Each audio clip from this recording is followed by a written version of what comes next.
Hello and welcome to PrimeNewsGhana.com Year in Review. We bring you a summary of the major events which took place in the country in the year 2017.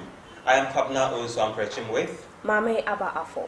And coming up in this review, I, Nana Adodankwa Akufo-Addo, do in the name of the Almighty God swear. do in the name of the Almighty God swear. It took 3 attempts and a seemingly unsurmountable challenge at the 2016 polls, but finally, Nana Addo Akufo-Addo was sworn into office as the President of Ghana on the 7th of January 2017. The new president and his vice, Dr. Mahamudu Bawumia, took their oaths and promised to ensure discipline in all sectors as well as the fulfillment of the campaign promises made earlier. well, the swearing ceremony did not come without some drama though. As it turned out, parts of the president's speech had been lifted from a speech once delivered by US President George W. Bush, and his opponents made a meal out of it. I ask you to be citizens. I ask you to be citizens. Citizens, not spectators. Citizens, not spectators. Citizens, not subjects. Citizens, not subjects. Responsible citizens building communities of service and a nation of character. Responsible citizens, building your communities and our nation. Inheriting an economy in distress, many thought the president would be modest in the numbers that will form his government, but this was not to be. His appointment of 110 ministers sparked controversy and dissatisfaction among a section of the population.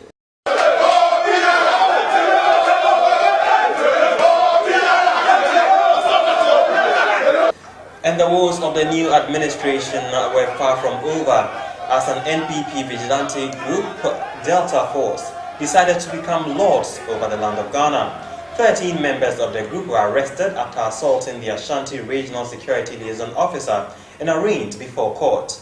8 others stormed the court during a hearing to free the 13.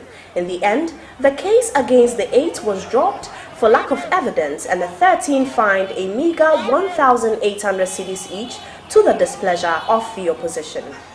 The nation was thrown into a state of shock and anger when residents of Dinchirobwase in the central region linked an army officer, Major Maxwell Adam Mahama, on suspicion he was an armed robber. The demise of the army officer sparked a campaign against instant justice. He was promoted posthumously from captain to major and given a state burial. Prempeh College has 53 points.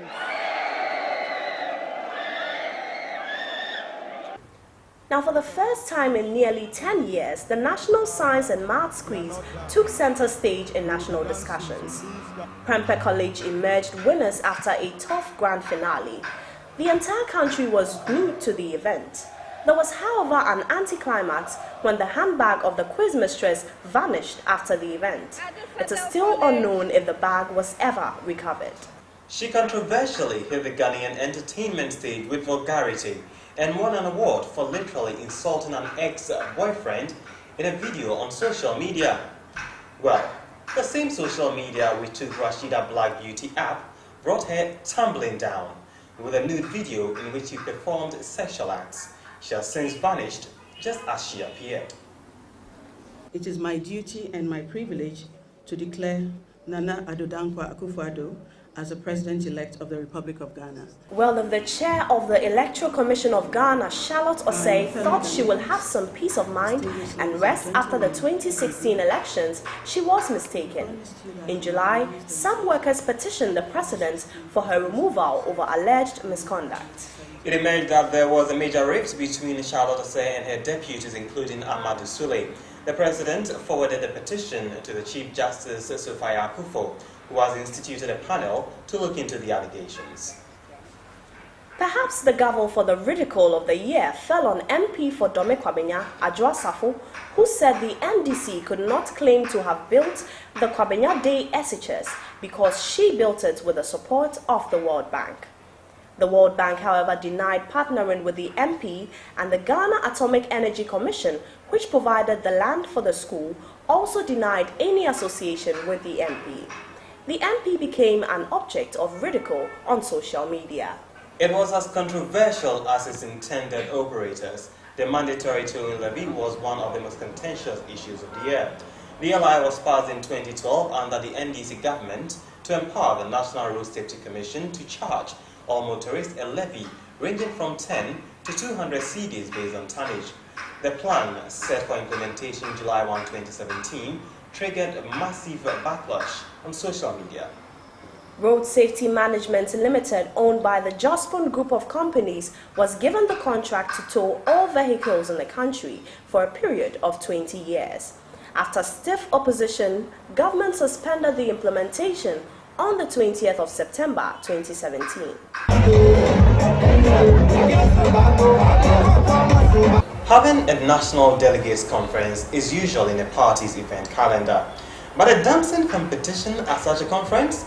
Not particularly common. Attorney General Gloria Kufu stole the show during what can be called a dancing competition at a rally held after a national delegates conference by the NPP in Cape Coast.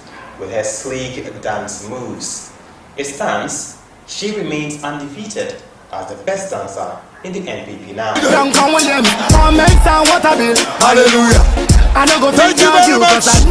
Government was again embroiled in controversy when musician A+ made corruption accusations against two deputy chiefs of staff, Francis Asenso-Boakye and Abu Jinapor.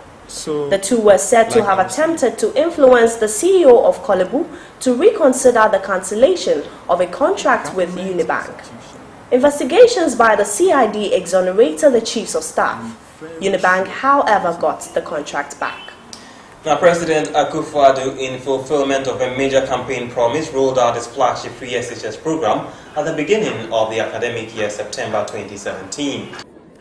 Today is a very happy day for the good people of Ghana, for the government, and for me personally.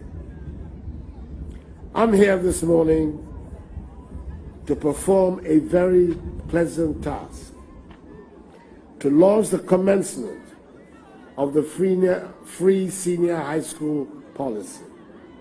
All first-year students entering SHS paid no fees or paid for any of the items on their prospectus. The rollout was beset with some challenges such as congestion in schools and delays in payment from government to the schools. But the president assured the issues will be ironed out with time. Controversial entertainment personality Ifya Schwarzenegger stole the headlines after a video of her cheating on her husband surfaced on social media.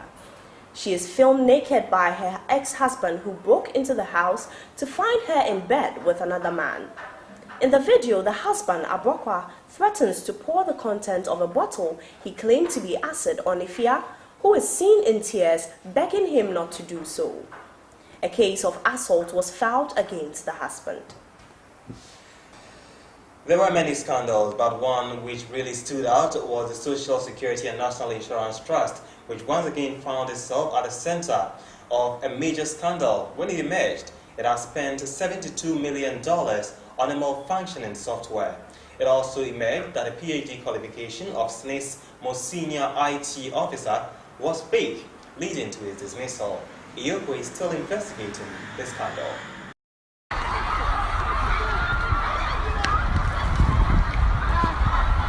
In October, a tragic event shook the walls of the nation as 7 died and over 200 people were injured when a gas station at Atomic Junction in Accra exploded. The explosion triggered an inspection of gas stations, a halt to all new constructions, and the planned implementation of the cylinder recirculation model. Now, President Nana Akufo-Addo on the 19th of October launched the National Digital Address System, Ghana Post GPS in Accra. The system, run by Ghana Post, gives a digital address to every location in the country. Former President John Mahama criticized the system, saying that Ghana had only bought a system available for free on Google Maps. But in a sharp rebuttal, the Vice President, Dr. Mahamudu Bawumia, rubbished the criticisms and sought to school Mr. Mahama on the system. For the former President Mahama to claim that Ghana's National Digital Property Addressing System and the accompanying Ghana Post GPS app is a 419 scam simply demonstrates a complete lack of understanding of the system. We have been witnesses to 8 years of his governance as Vice President and President, and we know what 419 scams look like.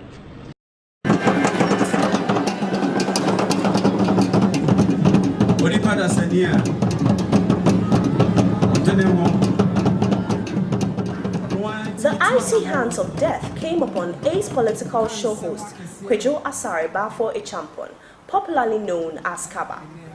The host of Ekosi Sen on Asempa FM died after being rushed to the Kolebu Teaching Hospital after he fell ill.